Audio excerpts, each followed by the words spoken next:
All right, everyone. Hello again. Thank you so much for joining me. My name is Jason Levine. Great to be back here on the stream with you again for our special Adobe video live stream series, coming to you live on Adobe Live, Behance, Creative Cloud, YouTube, Facebook, and Twitter Periscope. My name is Jason Levine, Principal Evangelist for Adobe. And we've got tons of stuff, tons of really cool stuff to show you over the next 3 days. So we're going to be back tomorrow and on Friday again. We're talking with Adobe product team members. We're talking with incredible customers, showcasing all the things that we would otherwise normally be showing next week at NAB. And of course, since we can't be there, we thought we'd bring it to you where you are right today, tomorrow, and Friday. So lots of really cool stuff. We've also got live interactive chats happening in all these various places. So if you really want to be where the chats are really happening, I suggest you go to behance.net/Adobe Live, sign in with your Adobe ID, or you can go to the Premiere Pro Facebook page as well. We have tons of Adobe people in the chat moderating, answering questions, and I will be filtering your questions as well to my guest, Eric, because you're going to have lots of them. And the stuff that he's going to show you, if you saw the title, 400 VFX shots in his indie film, this is one of those customer presentations that it's not only inspirational, but it truly makes you want to start doing the stuff you're going to see. If you've ever done any kind of compositing, if you've ever done any kind of stuff with green screen, if you've ever done anything with, tracking and stuff like that, or maybe you had some intimidation or trepidation about starting to do that because you just didn't know if it was possible with a skeleton crew and minimal gear, Eric is going to dispel all those myths and blow your minds with some really incredible content. So without further ado, I'd like you to welcome my new friend and our guest today, Eric Demieux氏. How's it going, Eric? Hey, good, Jason. How are you?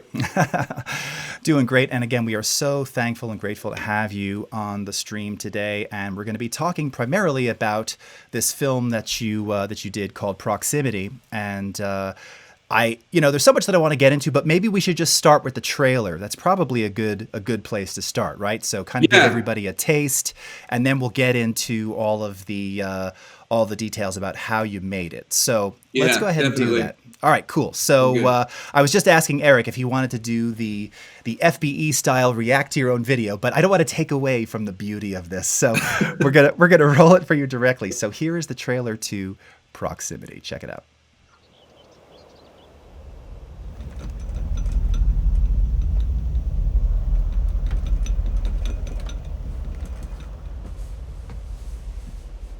What?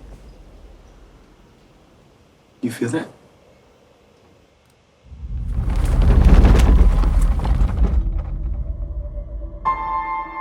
What's your name? Isaac. Cyprus. So, Isaac, can you tell us what happened that afternoon? A meteorite with smoke trailing behind it appeared over the skies of Los Angeles yesterday. Isaac, where you been? You got a minute? I want to show you something. You're saying this is real?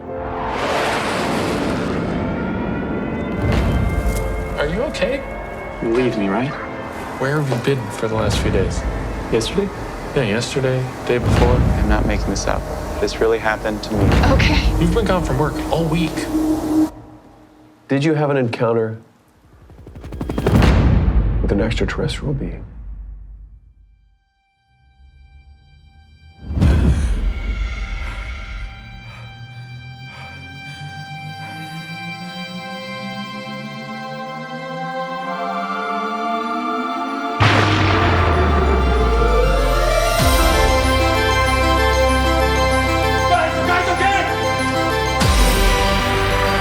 How does it feel knowing that people are saying that you're a fake?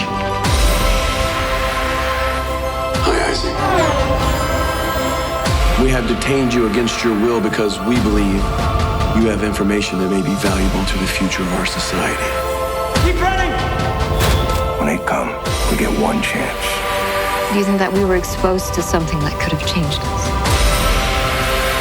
We have to be there when they come. That's a bad idea. That's way too dangerous. Do we really have another choice? I remember what it was like, and I'm not going through that again.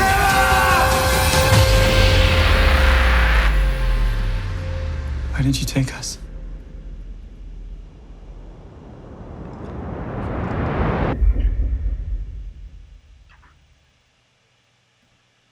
Oh, man. So good. Thank you. So awesome. And I'm telling you, I was so excited to do this presentation today because now that everyone's kind of seen the trailer, you know, with sound design, with grading, with just very slick editing, with all the titles and everything else in there, now actually seeing and hearing the process, this is what it's all about, right? And maybe you can kind of give a little context as to what we're going to be looking at and where a lot of this took place and kind of the crew and stuff. And I know I've got this initial shot of you and your actors and your crew here in Costa Rica. Yeah. So this is you know, we made this for a very, very low budget. It was very kind of guerrilla style and you know, very few people on the crew. And you know, I hear a lot of, I've worked as an animator you know, for the last 10 years, and I work with a lot of people that are working on their own projects, and I just wanted to sort of show some of the process as much as I can right now with just being able to release the trailer of how we put some of these things together. Right. Yeah, some of these early shots, you know, for instance, when we were shooting in Costa Rica, we had literally 3 of our actors and 3 crew people, including myself. So right. A lot of time I'm operating camera or my DP Jason, and then our sound guy. But we are very, very skeleton crew, like just very, very minimal. Right. So some of the shots that I'm going to talk about are shots that are in the trailer, things that we used After Effects for. You know, we did 400 of the visual effects shots and composited everything in After Effects. And I think, you know, a lot of high-end visual effects, people might be afraid to use After Effects for their primary application, but I've been using it for so long. There's just so much that you can do with it. Mm-hmm. So I was going to go through and you know, a lot of the visual effects, there's different types. There's, you know, the type of visual effects that are invisible visual effects, and you know, stuff that you don't normally know is a visual effect, and then things right. that are visible. So this shot right here, this is actually a piece of the movie here. Right. As we're shooting in Costa Rica, and there's an invisible effect going on here that when you watch the first time, you probably may not notice. People may think, you know, maybe it's like a matte painting or something in the background. Right. But this is actually it's actually our actor is talking to nobody, because we're so small. We didn't have, you know, extras, and we were going around Costa Rica, you know, trying to get into certain businesses, asking if we could film there. Right. And, you know, we're trying to find extras on the day. You know, we're going into places and asking if people can come be a part of it. And we found some for some scenes and some we didn't. So, you know, having a knowledge of how to composite and, you know, doing your own visual effects, you can kind of be on the fly with stuff and figure out a way to still complete the scene while you're shooting. So the idea there is, like, we had the actor just go to the end of the dock and just start talking to nobody. And then when we got back to LA, we just shot some actors in a parking lot against green screen, and then composited them into the shot. So also, you know, they were supposed to, in that scene, they're like hitching a ride on the seaplane, like bargaining with this guy. And, you know, we don't have a seaplane there. We don't have right. any of the other actors. So, right. So we, you know, we put in a CG plane, you know, that's supposed to be there at the end of the dock. And this is, you know, in Premiere, that was us just like roughing it in. So like for all the visual effects that are done, like even for that, so there's like, you know, 3 different guys that are supposed to be in the scene, roughing it out in Premiere first to get, you know, the correct length of all the shots, and doing like the very like cheap, fast version of it, because you know, we got to be able to show a rough cut to people, so it has to make sense. We can't just have the actor standing there talking to nobody. Right. So roughing it in, and then this is in After Effects, like going in and finalizing the shot here. Which is awesome. And it's cool to see like that you were using the Ultra key to do that in Premiere, just like, again, as a quick kind of proof of concept if it was going to work, and like you said, if the lighting was correct, and all those elements to kind of bring it all together. Yeah, exactly. Yeah, just doing the very, very fast. So this is another scene in the movie, and this is probably, you know, there's some visual effects going on, but, you know, if you just watch it through, I could show, this is another example of some invisible effects. So it's actually the helicopter shots in here. Like we had this in the script that this agency is supposed to be searching for these characters, and I had this in the cut for the longest time, which is just like some very rough, rudimentary wireframe thing that I put in just for temp. And producers would see this and go like, "Why are we doing like visual effects for like like you're gonna do a full CG helicopter?" It's like, no. Right. It's gonna be like a very simple thing. And so just putting this in there to rough it in, but then like the actual way that we did it was literally like just getting my DP, and we went to like an empty parking lot, and we just had him looking out the back of the car, and I have like this flag put into like a drill bit to like mimic helicopter blades. Right. And we're literally just in some parking lot, and he's got like fake SWAT gear on that we got off Amazon, and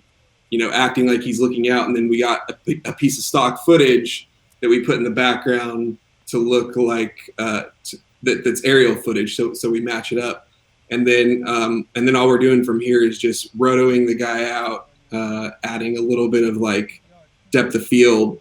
But this is just one of those things that it's like a very simple shot like that. It's a pretty simple trick, but when you start combining all that stuff together, in the movie, this is probably a shot that people wouldn't recognize as a visual effect, but it just kind of adds to the production value and kind of makes it seem like it's a little bit bigger than it is. Oh yeah. I mean, and the funny thing is you're talking about like the rotor blades and everything. I mean, even seeing that when you first showed us kind of the treatment there, nothing in my mind was like, again, I'm thinking, I knew you said it was sort of low budget, but I'm thinking, all right, I guess they did it somehow, I mean, it didn't occur to me that was completely done after the fact, Yeah. It should have been. I was mad at myself for not recognizing that it should have been done. That it was we done were actually, we were going to try to get a real helicopter, because like even the shot where he's in where you see the pilot, like he's just in the front seat of a car. Right. But we were going to at least try to get a helicopter that's parked and do the green screen. Right. But it was even that was outside of our budget, even with connections that we had. So it was like, all right, all we need is just a close up, like you cheat it, just very cropped, and you don't need to see a lot of it. Right. And this is another. So this is like this was amazing, and this story, because like the way that you phrased this to me the other day, you're like, Costa Rica guys with big guns, like standing on a mountain, not super safe, like not a great idea.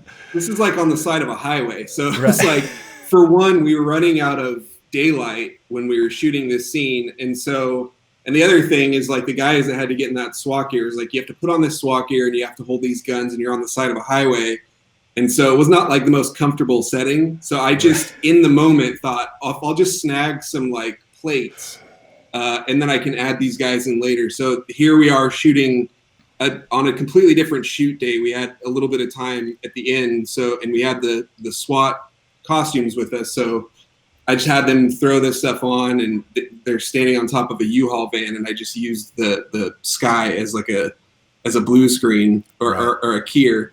Right. And then it's just tracking them in and keying out the plants and bushes. But this is again, doing the very rough crude version in Premiere first. That way, all the timing and stuff is worked out, so that when we're exporting the plates for Premiere for After Effects, we know exactly like the timing and all that of it. So now you're getting a lot of questions. I'm going to switch to our little 2-up view for a second here. You're getting a lot of questions about like lighting and environment, because obviously you were just saying like as you were shooting, you were losing daylight. And if you look at that finished version, clearly it's like past golden hour. Yet when you were shooting in brighter daylight, because you were actually leveraging the kind of blown out sky, like you said, for chroma key purposes, how much pre-production in your mind are you going, all right, I know exactly what I need to do to make this right in terms of like shadow on the faces and things like that? Or, are you thinking that ahead of time, or do you just like, we'll get it, we'll fix it later, we're not going to worry too much about it? Because obviously you're on a time crunch too, I imagine, with a lot of this. No, for those kind of things, I'm not thinking about it ahead of time. The only thing that I'm thinking about is I know that I had shot those plates, and I know what the lighting condition was while we shot those plates, and I knew that it just needed to be diffused lighting. So when we shot that with them standing on top of the U-Haul truck, you know, we had, it was toward the end of the day, the sun was still out, but we were right next to a building, so it was casting shadow over the top of them. So I knew that the lighting was going to match in that case. And you know, we did a lot of this kind of stuff too. Like, for instance, in Costa Rica, because we only had 3 of our actors, there was a lot of that where I knew that in order to be able to afford to shoot in the real place, right, I had to sacrifice like how many people that we could bring. So I knew for some of the stuff I needed to shoot plates so that I could insert these people later on. So we would get lighting references. You know, we'd get plates for if we were in a certain location, and we'd get pictures of what the lighting looked like and what the reflections look like. And then, you know, if we'd go shoot on like a green screen or something, I would know exactly where the lights were, and I'd print out images. So, and we'd also have a stand-in. Like, we'd shoot the plate, right, and we'd shoot somebody in the lighting scenario so that we knew what it was supposed to look like. And this one stuff that you're playing right now, like these are obvious visual effects. Like when you see something in a movie and you go like, oh, that's a visual effect. Obvious, but looking slick as hell, man. I mean, they look great. They don't, you know. Thanks. Yes, I don't believe that there was a meteorite falling from the sky, but yet again, lighting, grading, all of these elements. And I know you're going to talk about it, but just it's so interesting, like specifically with the smoke and how you got that particular, very billowing, natural, multicolored look. It's a big process, right? Yeah, and you know, that shot, this one here, was something that I did early on, and I had to do, you know, a lot of these shots I had to do very quickly, and so with this, like, I was very, very basic in terms of like volumetric, like doing actual volumetric clouds and stuff. Right. So the only way that I could do this quickly was to actually just use a bunch of like stock elements.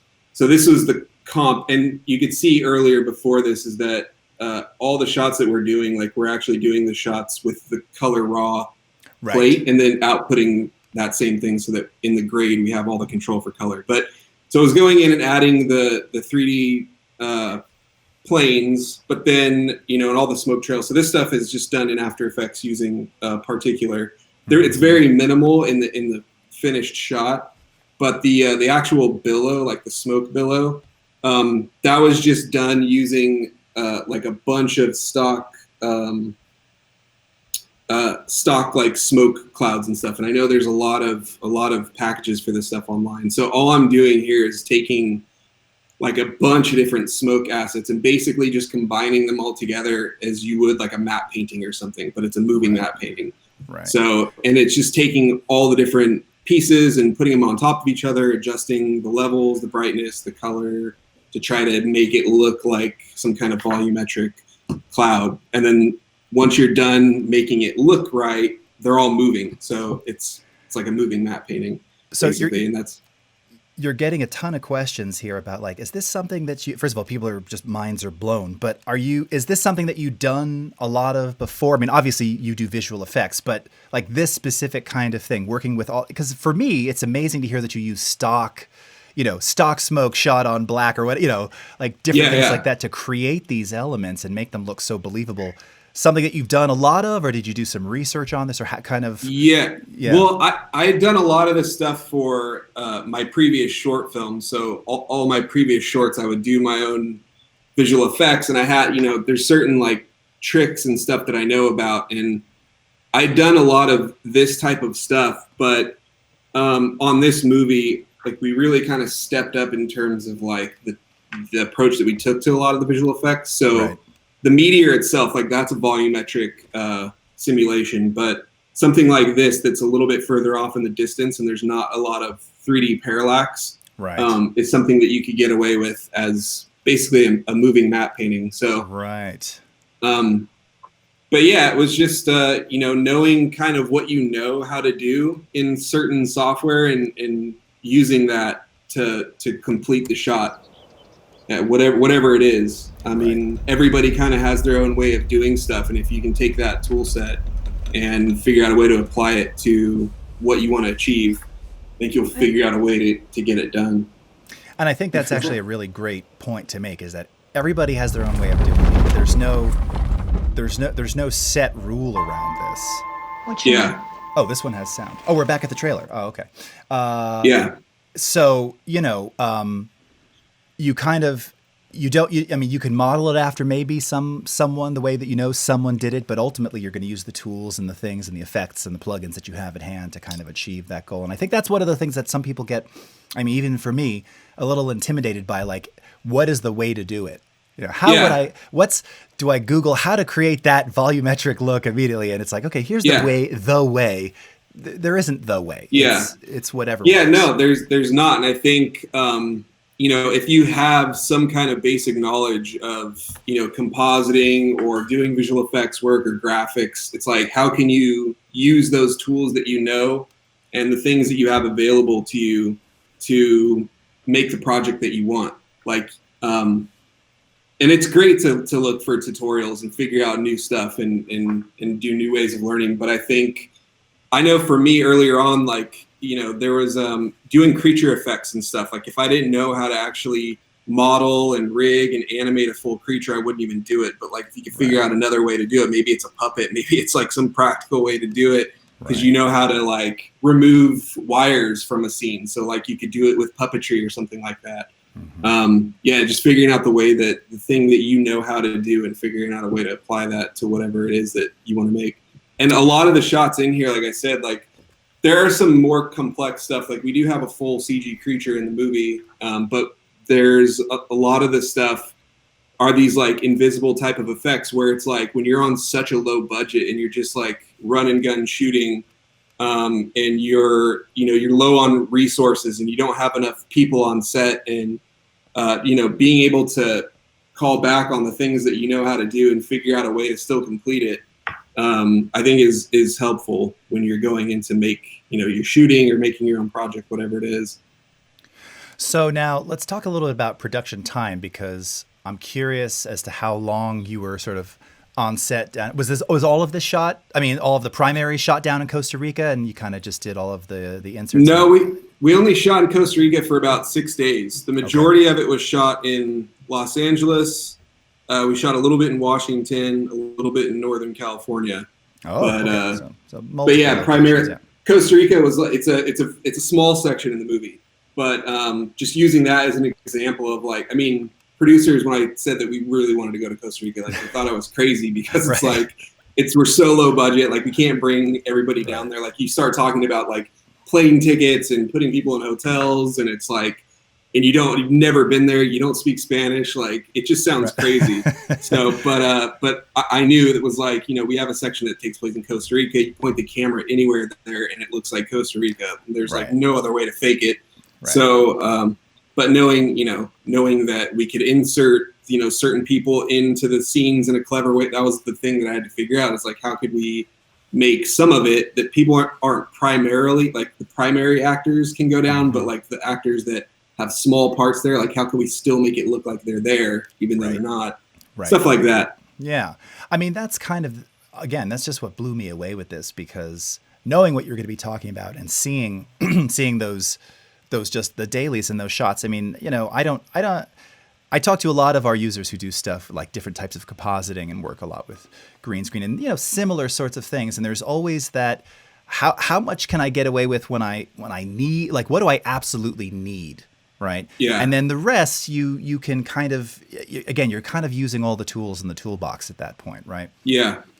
Yeah. I mean, I would be, I wouldn't go too crazy on relying on, fixing it in post type of deal. But I think, like, as a last ditch resort, it's so much different making movies now than it used to be, with all the stuff that's available to us. And I think, an easy way to composite. I mean, you just think about something as simple as green screening something or compositing something in After Effects versus how it was done in the beginning with, like, optical printers, and, like, it was a major ordeal just to insert one image on top of another.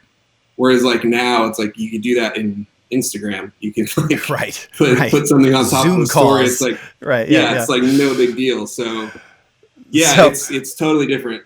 So, and by the way, a couple people, including Mia and Steve, were commenting on your 2001 poster behind you. So little Stanley Kubrick love there. So, and that kind of leads to a couple of questions that people are asking. So, just kind of looking at the trailer, do you have any particular directors or sort of VFX people that you've kind of been inspired by or modeled some of the look of some of the things that you do after?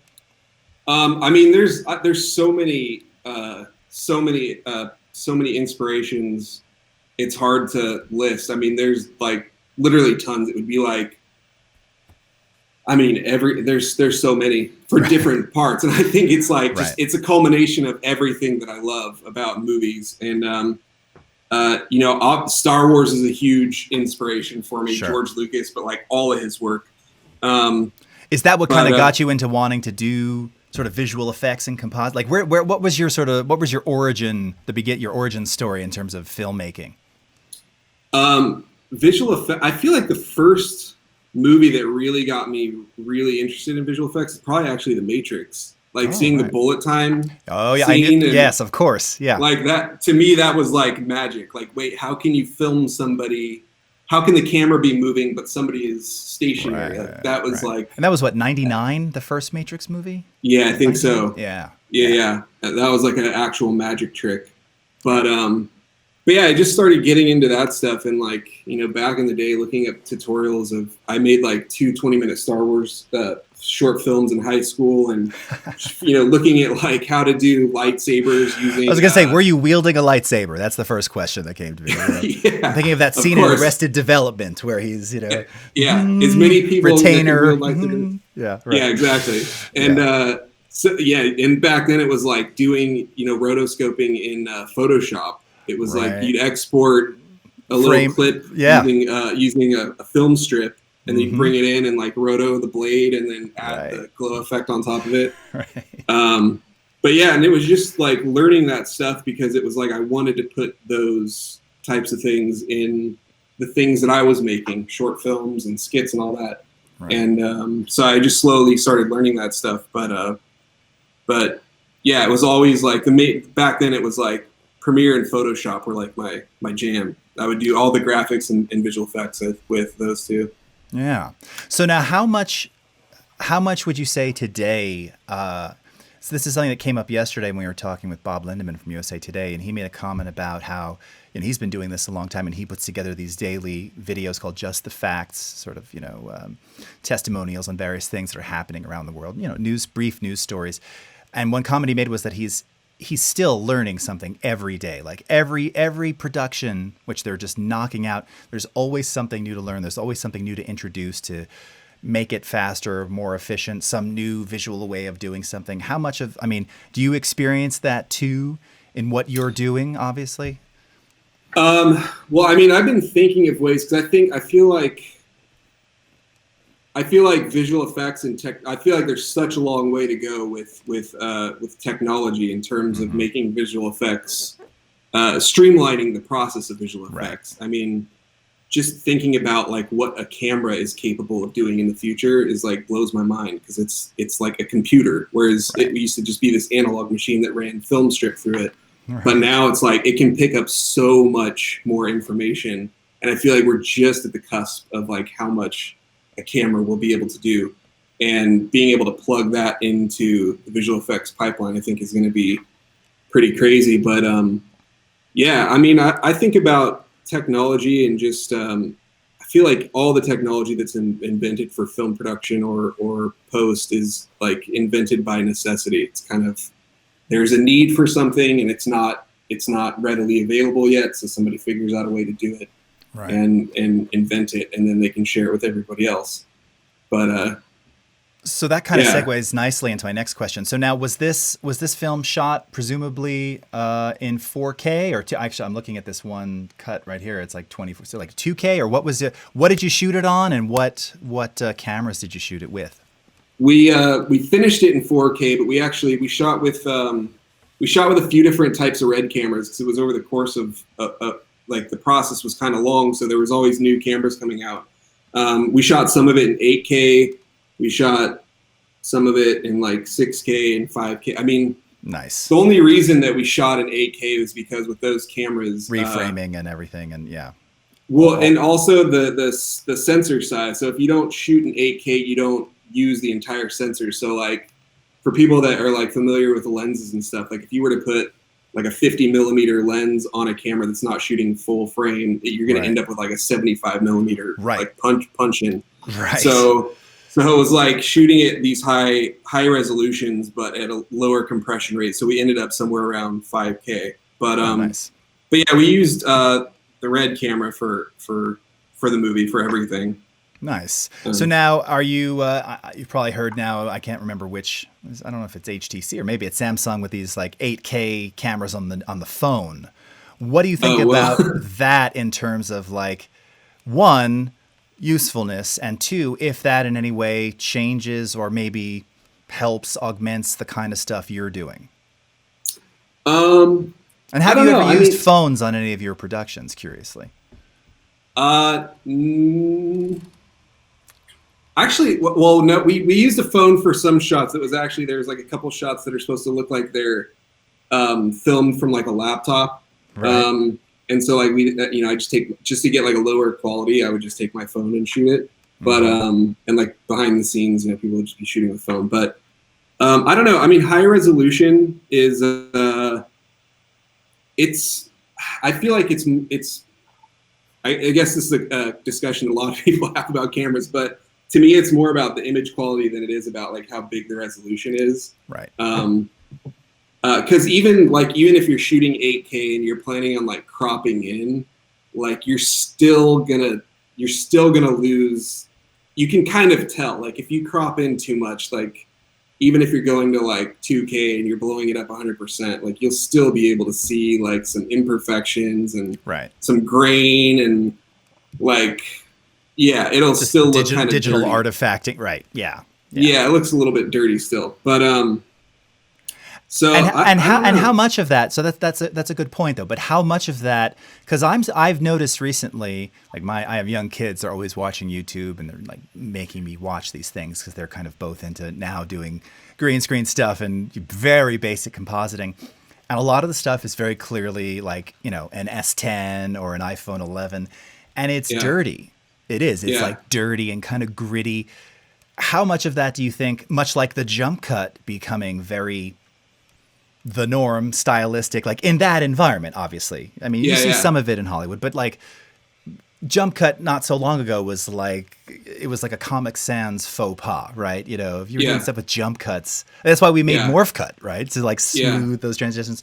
So what do you think about that? About like that, the digital noise and the kind of grit of the output that's not as high quality, that's significantly more compressed. Do you see that?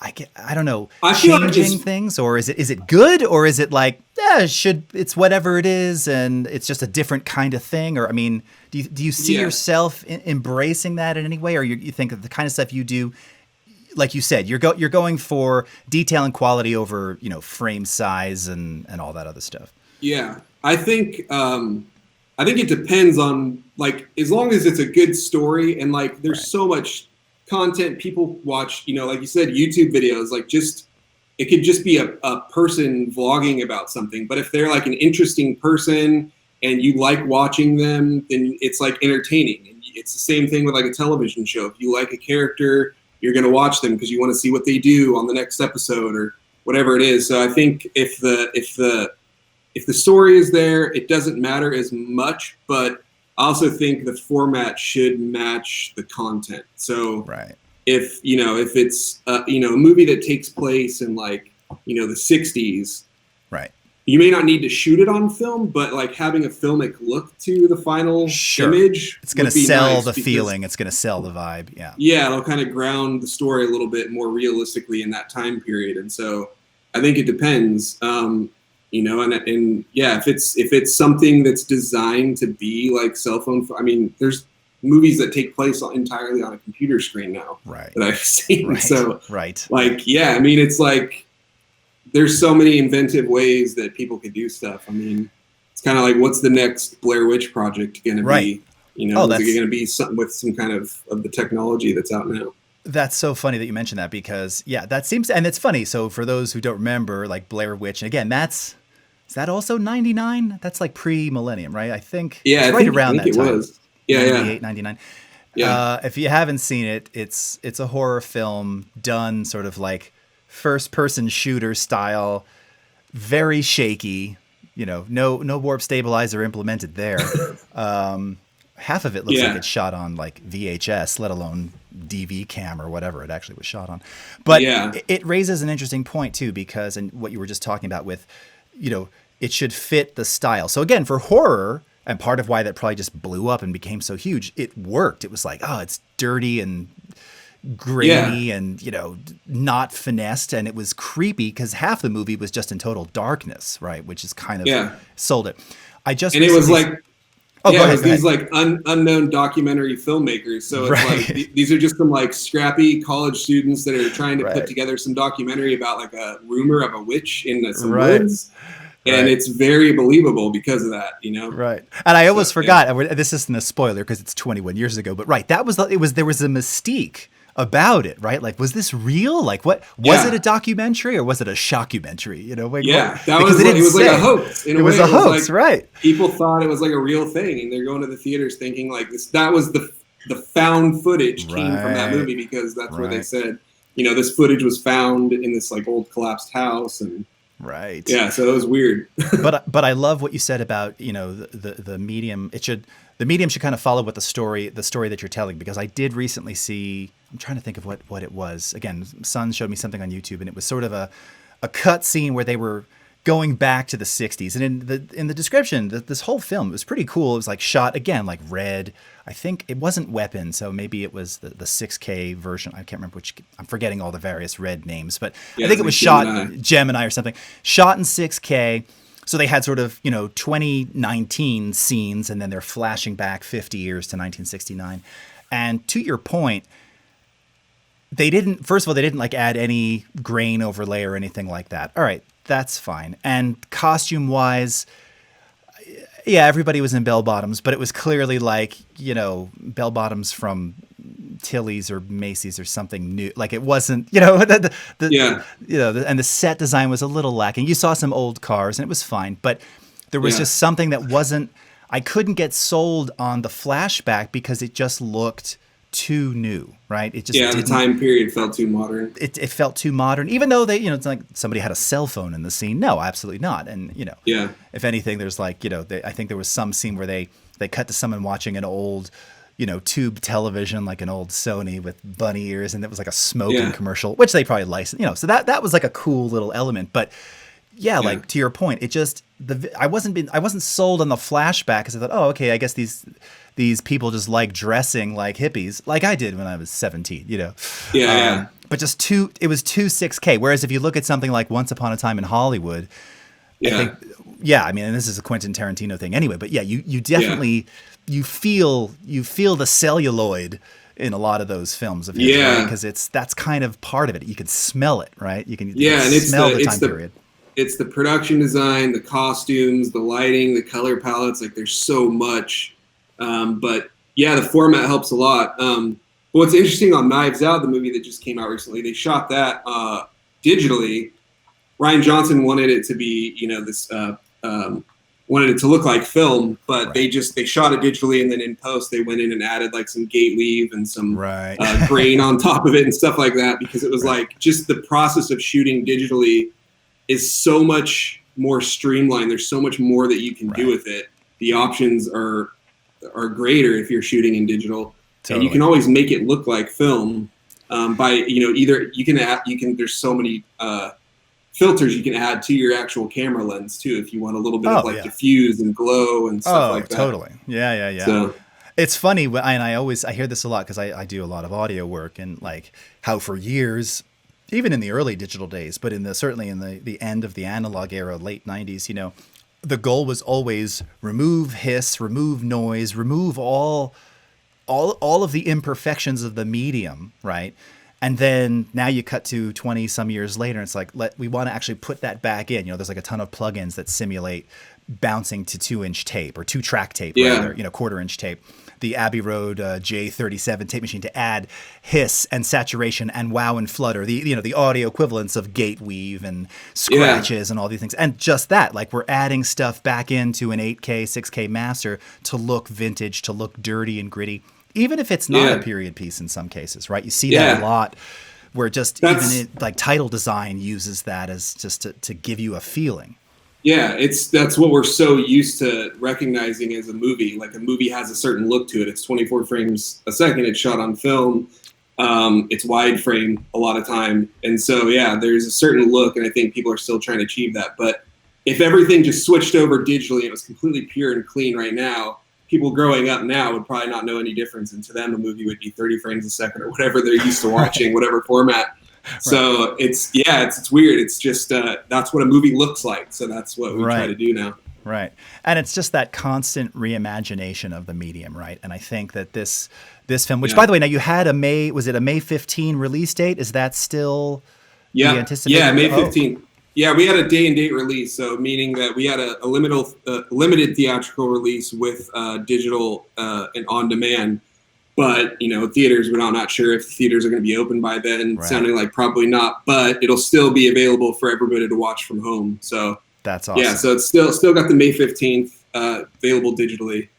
Sweet, dude. Well, Eric, thank you. So this has been so awesome. We could be chatting forever, but unfortunately we are out of time. So again, I want to thank you so much for joining us on this very special live stream series. I want to remind everybody that we'll be back tomorrow at 9:30 a.m. on Adobe Live, Behance, Facebook, Twitter, Periscope, and YouTube. So from Eric and myself, thank you so much for joining us. I want to thank all of my Adobe colleagues in the chats for answering all those questions. And again, Eric, people are just blowing it up. I mean, they loved this, and they're laughing. And someone said that Feel the Celluloid, who just said that, should be on a T-shirt. I love that. So, nice. My next shirt. All right, everyone, thank you so much. We've got more Adobe Live stuff coming up for you, so stick around. Have a great rest of your day, afternoon, evening, wherever you are in the world, and we'll see you again next time. Take care, everyone. Bye-bye. Bye.